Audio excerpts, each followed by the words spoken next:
Welcome to strong dictation 5 second बाद शुरू होगा। Ready start. उन्होंने तत्कालीन भारत की 562 छोटी बड़ी रियासतों का भारतीय संघ में विलीनीकरण करके भारत की एकता और संप्रभुता की रक्षा की।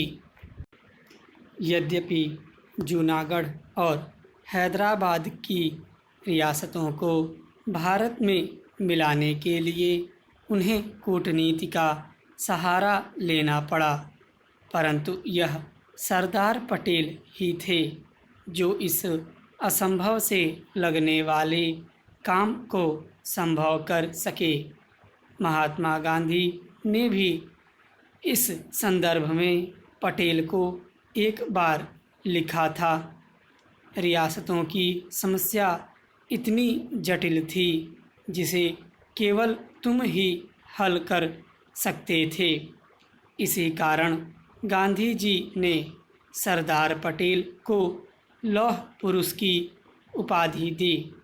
जिस तरह बिस्मार्क ने जर्मनी के एकीकरण में महत्वपूर्ण भूमिका निभाई थी, उसी तरह पटेल ने भारत को एक विशाल राष्ट्र बनाने में उल्लेखनीय योगदान दिया था।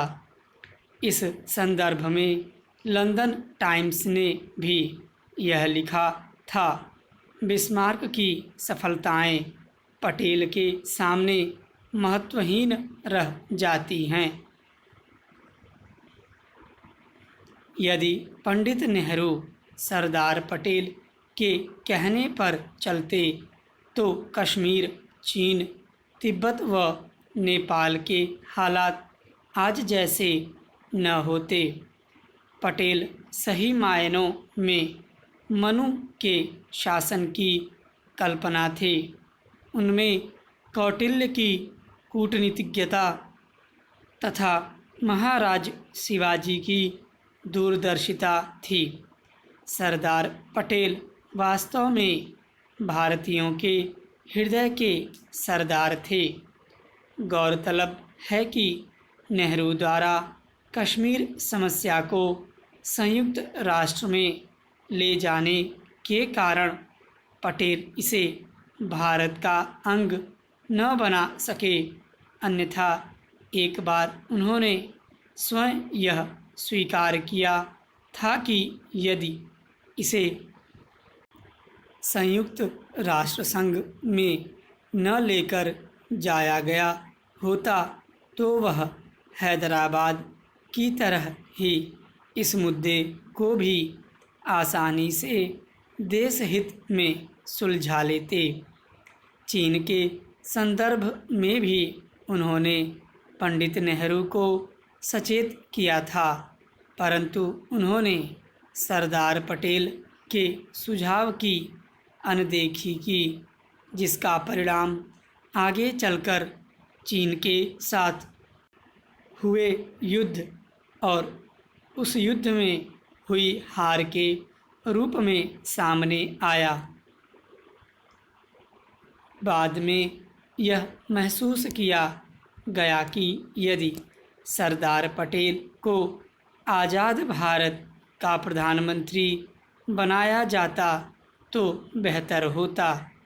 भारत के प्रथम प्रधानमंत्री के चुनाव के 25 वर्ष बाद चक्रवर्ती राजगोपालाचारी ने लिखा था, निस्संदेह बेहतर होता यदि नेहरू को विदेश मंत्री तथा सरदार पटेल को प्रधानमंत्री बनाया जाता। यदि पटेल कुछ दिन और जीवित रहते तो वे प्रधानमंत्री के पद पर अवश्य पहुँचते, जिसके संभवतः वे योग्य पात्र थे।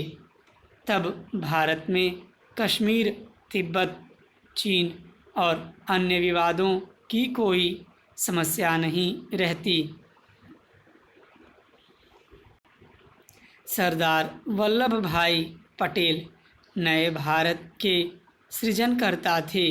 उन्होंने ही आज़ाद भारत में प्रशासनिक सेवा का भारतीयकरण किया और उसे भारतीय प्रशासनिक सेवा में परिवर्तित किया। प्रशासनिक सेवा को आधुनिक स्वरूप देने का श्रेय पटेल को ही जाता है, लेकिन इस पर कठोरवादी होने तथा मुस्लिम विरोधी होने का आरोप लगाया जाता है। परंतु सच यह है कि उनके विचारों और कार्यों से यह पुष्टि होती है कि वह जीवन भर हिंदू मुस्लिम एकता के लिए संघर्षरत रहे। यह कि उन भारत का दुर्भाग्य है कि वर्ष 1950 में उनका निधन हो जाने के कारण भारतवासी उन्हें प्रधानमंत्री बनते हुए न देख सके। वास्तव में पटेल ने देशभक्ति के लिए अपना सारा जीवन समर्पित कर दिया था। उनके कठोर व्यक्तित्व में बिस्मार्क जैसी संगठन कुशलता, कौटिल्य जैसी नीति कुशलता एवं दृढ़ता तथा राष्ट्रीय एकता के प्रति अब्राहम लिंकन जैसी अटूट निष्ठा थी। इसी कारण पूरे देश में वह बेहद लोकप्रिय थे। उनकी लोकप्रियता का पता इसी बात से चलता है कि उनके अंतिम संस्कार में देश के सभी गणमान्य लोगों के साथ लगभग 1 मिलियन लोग शामिल हुए। वर्ष 1991 में पटेल को देश के सर्वोच्च सम्मान भारत रत्न से नवाजा गया। स्टॉप।